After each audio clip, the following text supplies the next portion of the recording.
ওম শান্তি। আজকে তারিখ হলো 9 ডিসেম্বর 2024। প্রাত মুরলি ওম শান্তি বাপ দাদা মধুবন। আজকের মুরলিতে বাবা বলেছেন, মিষ্টি বাচ্চারা, বিনাশের পূর্বে সকলকে বাবার পরিচয় দিতে হবে। নিজে ধারণ করে অন্যদের বোঝাও, তবেই উচ্চপদ লাভ করতে পারবে। তো বলেছেন যে বিনাশের পূর্বে সকলকে বাবার পরিচয় দিতে হবে, নিজে ধারণ করে অন্যদের বোঝাও, তবে উচ্চপদ লাভ করতে পারবে। প্রশ্ন: রাজযোগে স্টুডেন্টদের প্রতি বাবার ডাইরেকশন কি? উত্তর: তোমাদের জন্য বাবার ডাইরেকশন হলো যে একমাত্র বাবার হয়ে গিয়ে তারপর আর কাউকে মন দেবে না। প্রতিজ্ঞা করো পুনরায় আর পতিত হবে না। তোমরা সম্পূর্ণরূপে এমন পবিত্র হয়ে যাও যে বাবা আর টিচারের স্মরণ যেন শত আর নিরন্তর হয়ে থাকে। একমাত্র বাবাকেই ভালোবাসো, তাকেই স্মরণ করো, তবেই তোমরা অত্যাধিক শক্তি প্রাপ্ত করতে পারবে। ওম শান্তি। আত্মাদের পিতা বসে বোঝান তখনই যখন এই শরীর বর্তমান। সম্মুখে বোঝানো হয়, যা সম্মুখে বোঝানো হয় সেটাই আবার লেখনির মাধ্যমে সকলের কাছে পৌঁছায়। তোমরা এখানে আসো সামনে বসে শোনার জন্য। অসীম জগতের বাবা আত্মাদের শোনান, আত্মাই শোনে, সব কিছু আত্মাই করে এই শরীরের দ্বারা। সেই জন্য সর্বপ্রথমে নিজেকে আত্মা অবশ্যই মনে করতে হবে। কথায়ও রয়েছে যে আত্মারা আর পরমাত্মা পৃথক ছিল বহুকাল। সর্বপ্রথমে কারা বাবার কাছ থেকে দূর হয়ে আসে এখানে পার্ট প্লে করতে? তোমাদের জিজ্ঞাসা করা হবে, কতকাল তোমরা বাবার কাছ থেকে দূরে ছিলে? আমরা কতকাল বাবার কাছ থেকে দূরে ছিলাম? তখন তোমরা বলবে 5000 বছর। সম্পূর্ণ হিসেব তো রয়েছে, তাই না বাচ্চারা? এ তো তোমরা জানো যে নম্বরের ক্রমানুসারে কিভাবে আসে। বাবা যিনি উপরে পরমধামে ছিলেন, তিনিও এখন নিচে নেমে এসেছেন তোমাদের ব্যাটারি চার্জ করতে। এখন বাবাকে স্মরণ করতে হবে। এখন বাবার সম্মুখে রয়েছেন, তাই না? বাবার অকুপেশনের কথা ভক্তিমার্গের কেউ জানে না। নাম রূপ দেশ কালকে কেউ জানে না। তোমাদের তো নাম রূপ দেশ কালের কথা সব জানা আছে। তোমরা জানো যে এই রথের ব্রহ্মার দ্বারা বাবা আমাদের সব রহস্য বোঝান। রচয়িতা এবং রচনার আদি মধ্য অন্তে রহস্য বোঝান। এ হলো অতি সূক্ষ্ম বিষয়। এই মনুষ্য সৃষ্টিরূপী বৃক্ষের বীজ হলেন একমাত্র বাবা। তিনি এখানে অবশ্যই আসেন নতুন দুনিয়ায় স্থাপন করা ওনারই কাজ। এমন নয় যে ওখানে পরমধামে বসে স্থাপন করেন। বাচ্চারা, তোমরা জানো যে বাবা এই শরীরের দ্বারা আমাদের সম্মুখে বসে বোঝান। এও তো বাবা স্নেহ করাই হলো, তাই না? আর কেউই তার বায়োগ্রাফি জানে না। গীতা হলো আদি সনাতন দেবী দেবতা ধর্মের শাস্ত্র। এও তোমরা জানো যে এই জ্ঞানের পরেই এর জ্ঞানের পরেই আসে বিনাশ। বিনাশ অবশ্যই হবে। আর যেসব ধর্ম স্থাপকেরা আসে তাদের আগমনের পর বিনাশ হয় না।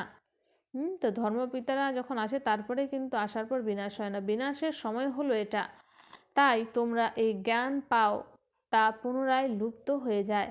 বাচ্চারা, তোমাদের বুদ্ধিতে সব কথা রয়েছে। তোমরা রচয়িতা আর রচনাকে জেনে গেছ। দুটোই হলো অনাদি, যা চলে আসছে। বাবার আসার পাঠ হলো সঙ্গম যুগে। ভক্তি অর্ধকল্প চলে, জ্ঞান চলে না।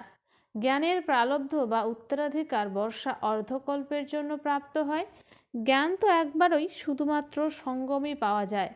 তোমাদের এই ক্লাস একবারই চলে। এই কথা ভালোভাবে বুঝে পুনরায় অন্যদেরকে বোঝাতে হবে। পদপ্রাপ্তির যোগ্যতা সম্পূর্ণ নির্ভর করে সেবার উপরে। তো যে যেরকম সেবা করবে সেই হিসেবে তার উঁচু পদ পাবে। তোমরা জানো পুরুষার্থ করে এখন নতুন দুনিয়ায় যেতে হবে, ধারণা করতে হবে আর অন্যদেরকেও করাতে হবে, বোঝাতে হবে। এর ওপরেই তোমাদের পথ নির্ভর করছে।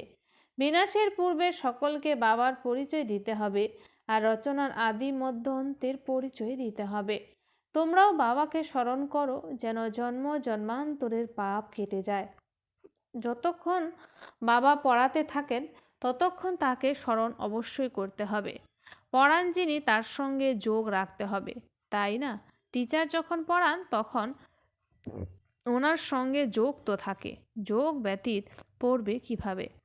যোগ অর্থাৎ যিনি পড়ান তাকে স্মরণ করা। ইনি হলেন বাবাও, টিচার ও সদ্গুরু। তিন রূপেই সম্পূর্ণভাবে স্মরণ করতে হবে। এই সদ্গুরুকে তোমরা একবারই পাও, জ্ঞানের দ্বারা সদ্গতি প্রাপ্ত হয়। ব্যাস, তখন থেকে গুরু প্রথা সমাপ্ত।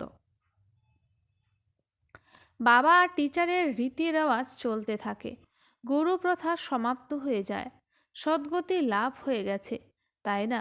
বাস্তবিকই তোমরা নির্বাণ ধামে যাও, পুনরায় নিজেদের সময় অনুসারে নিজের পার্ট প্লে করতে আসবে। মুক্তি, জীবন মুক্তি দুটোই তোমরা প্রাপ্ত করো।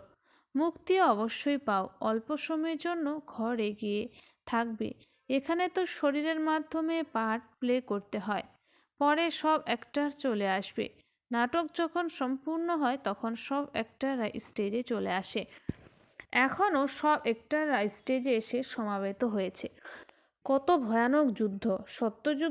সত্যযুগ ইত্যাদিতে এত ভয়ানক যুদ্ধ হতো না। এখন কত অশান্তি! তাই এখন যেমন বাবার সৃষ্টিচক্রে নলেজ রয়েছে, তেমন বাচ্চাদেরও এই নলেজ রয়েছে। বীজের তো এই জ্ঞান রয়েছে যে আমাদের বৃক্ষ কিভাবে বৃদ্ধি প্রাপ্ত হয়ে পুনরায় সমাপ্ত হয়ে যায়। এখন তোমরা বসে আছো নতুন দুনিয়ায় সেপলিং চারা বা আদি সনাতন দেবী দেবতা ধর্মের সেপলিং লাগানোর জন্য। তোমরা জানো যে এই লক্ষ্মীনারায়ণ তাদের রাজ্য কিভাবে পেয়েছে। তোমরা জানো যে আমরা এখন নতুন দুনিয়ার প্রিন্স হব। ওই দুনিয়ায় যারা থাকবে তারা সকলে নিজেদের মালিকই বলবে, তাই না? যেমন এখনও সকলে বলে যে ভারত আমাদের দেশ। তোমরা জানো যে আমরা এখন সঙ্গমে দাঁড়িয়ে রয়েছি, শিবালয়ে যাব, ব্যাস এখনই যাব করছি। আমরা গিয়ে শিবালয়ের মালিক হব, এটাই হলো তোমাদের এইম অবজেক্ট। যথা রাজা রানী তথা প্রজা সকলেই শিবালয়ের মালিক হয়ে যায়। এছাড়া রাজধানীতে বিভিন্ন স্ট্যাটাস পদমর্যাদা তো থাকেই, ওখানে কোনো পরামর্শদাতা উজির থাকে না। পরামর্শদাতার প্রয়োজন তখন পড়ে যখন অপবিত্র হয়ে যায়। লক্ষ্মী নারায়ণ বা রাম সীতার পরামর্শদাতা কখনো শোনোনি, কারণ তারা স্বয়ং শতপ্রধান পবিত্র বুদ্ধি সম্পন্ন। পুনরায় যখন পতিত হয়ে যায় তখন রাজারানী একজন পরামর্শদাতা রাখে রায় নেওয়ার জন্য। দেখো এখনও তো অসংখ্য পরামর্শদাতা রয়েছে। বাচ্চারা, তোমরা জানো যে এ হলো অতি মজার খেলা। খেলা সর্বদা মজারই হয়, সুখও থাকে আবার দুঃখ থাকে। বাচ্চারা, তোমরা এই অসীম জগতের খেলাকে জানো, এতে কান্নাকাটি লড়াই ঝগড়ার কোনো কথা নেই। গাওয়াও হয় যে যা হয়ে গেছে হয়ে গেছে, দেখো যা পূর্ব নির্ধারিত তারই পুনরাবৃত্তি হচ্ছে। এই নাটক তোমাদের বুদ্ধিতে রয়েছে, আমরা এর নাটকের অ্যাক্টরস। আমাদের 84 জন্মের পার্ট অ্যাকুরেট, অবিনাশী। যারা যে জন্মে অ্যাক্ট করতে এসেছে তারা সেটাই করবে। আজ থেকে 5000 বছর পূর্বেও তোমাদের একথাই বলেছিলাম যে নিজেদের আত্মা মনে করো। গীতাতেও এই শব্দ রয়েছে, তোমরা জানো যে অবশ্যই যখন আদি সনাতন দেবী দেবতা ধর্ম স্থাপন হয়েছিল তখন বাবা বলেছিলেন দেহের সর্বধর্মকে পরিত্যাগ করে নিজেকে আত্মা নিশ্চয় করো আর বাবাকে স্মরণ করো। মনমনা ভবর অর্থও বাবা সঠিকভাবে বুঝিয়েছেন। ভাষাও একটাই, এখানে দেখো কত অসংখ্য ভাষা রয়েছে। ভাষা নিয়েও কত শোরগোল হয়। ভাষা ব্যতীত কোনো কার্য সম্পন্ন হতে পারে না। এমন এমন ভাষা শিখে আসে যে মাতৃভাষাই ভুলে যায়। যারা অনেক ভাষা শেখে তারা পুরস্কার পায়। যত ধর্ম তত ভাষা। তোমরা জানো ওখানে তো আমাদেরই রাজত্ব হবে, ভাষাও এক হবে। এখানে তো 100 মাইল পর পর এক এক ভাষা, ওখানে একটাই ভাষা। এসব কথা বাবা বসে বোঝান, তাই বাবাকেই স্মরণ করতে থাকো। শিব বাবা ব্রহ্মার দ্বারা বোঝান, রথ তো অবশ্যই চাই। শিব বাবা আমাদের পিতা।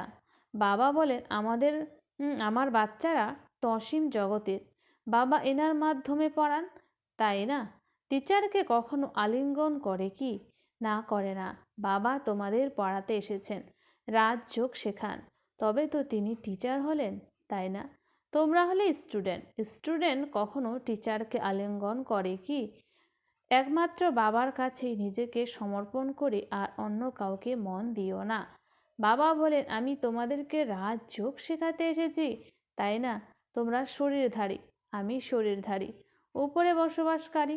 তোমরা বলো, বাবা আমাদের পবিত্র করতে এসো। তাহলে তো তোমরা পতিত, তাই না?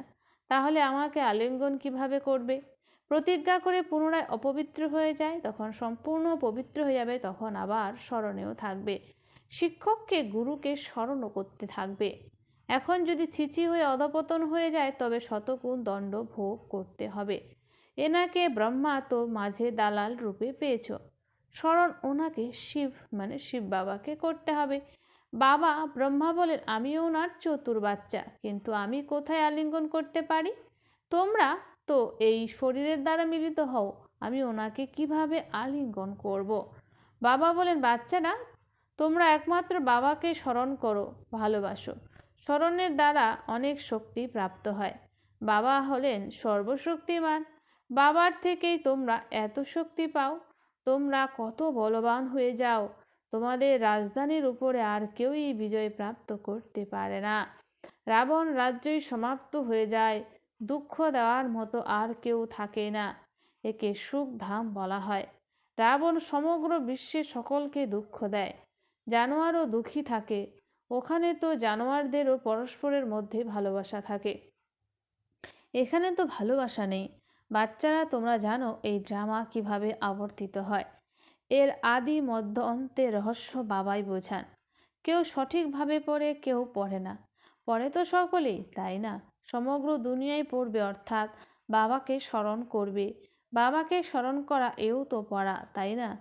ওই পিতাকে সকলে স্মরণ করে, তিনি হলেন সকলের সদ্গতি দাতা, সকলকে সুখ প্রদান করেন।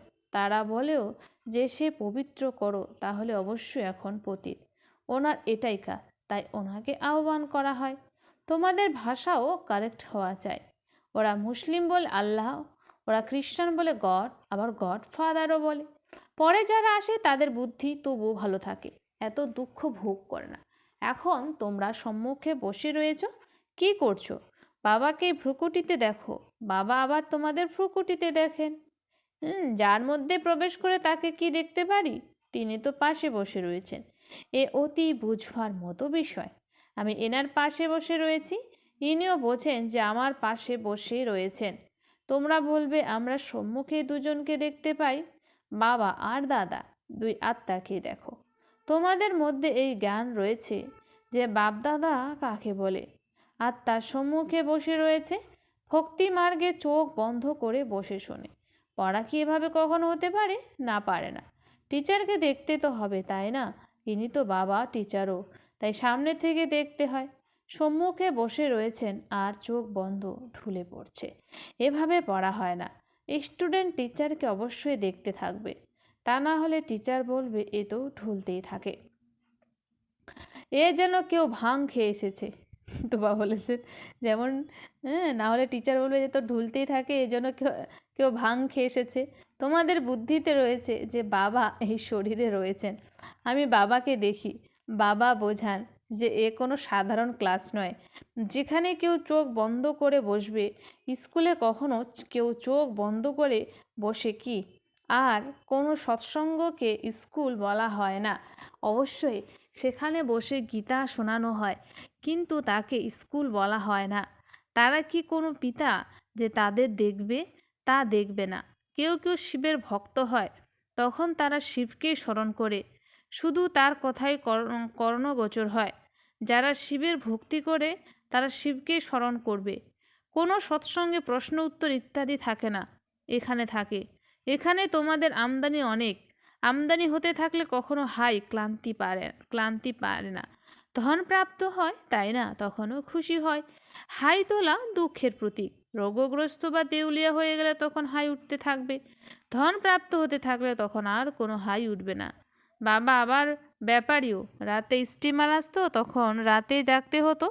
কোনো কোনো বেগম রাতে আসে, তাই শুধু ফিমেলদের জন্যই খুলে রাখা হয়।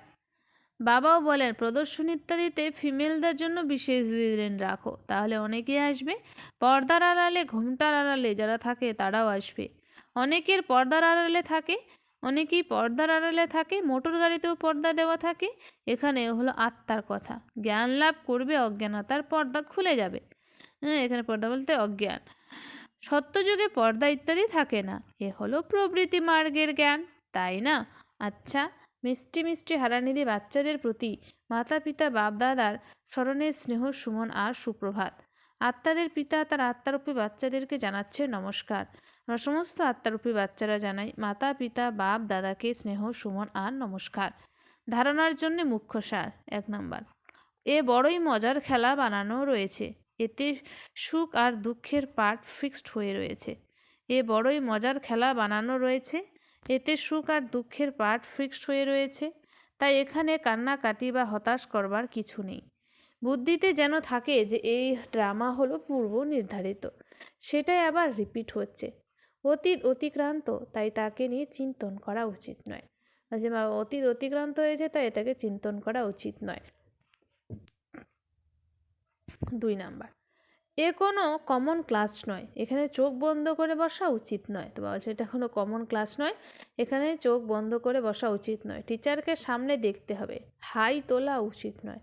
হাই তোলা হলো দুঃখের লক্ষণ, বলছে হাই তোলা হলো দুঃখের লক্ষণ। বরদান, সন্তুষ্টতার 3 সার্টিফিকেটের দ্বারা নিজের যোগী জীবনের প্রভাব বিস্তারকারী সহযোগী ভব। সন্তুষ্টতার 3 সার্টিফিকেটের দ্বারা নিজের যোগী জীবনের প্রভাব বিস্তারকারী সহযোগী ভব। স্পষ্টীকরণ, সন্তুষ্টতা হলো যোগী জীবনের বিশেষ লক্ষ্য। যে সদা সন্তুষ্ট থাকে আর সবাইকে সন্তুষ্ট করে, তার যোগী জীবনের প্রভাব অন্যদের উপর সততই প্রভাব বিস্তার করে। যেরকম সায়েন্সের সাধনগুলির প্রভাব বায়ুমণ্ডলের উপর পড়ে, এরকম সহযোগী জীবনেরও প্রভাব বায়ুমণ্ডলের উপর পড়ে। যোগী জীবনের 3 সার্টিফিকেট হলো 1 নিজে সন্তুষ্ট, 2 বাবা সন্তুষ্ট, আর 3 হলো লৌকিক অলৌকিক পরিবার সন্তুষ্ট। তো বলছেন যোগী জীবনের 3 সার্টিফিকেট হলো 1 নিজে সন্তুষ্ট হতে হবে, 2 বাবা, আর 3 হলো লৌকিক অলৌকিক পরিবার সন্তুষ্ট। স্লোগান, স্বরাজ্যের তিলক বিশ্ব কল্যাণের মুকুট আর স্থিতির সিংহাসনে বিরাজমান থাকায় হলো রাজযোগী। স্বরাজ্যের তিলক বিশ্ব কল্যাণের মুকুট আর স্থিতির সিংহাসনে বিরাজমান থাকায় হলো রাজযোগী। আচ্ছা, ওম শান্তি। ধন্যবাদ বাবা আজকের এই সুন্দর মিষ্টি মূল্যের জন্য।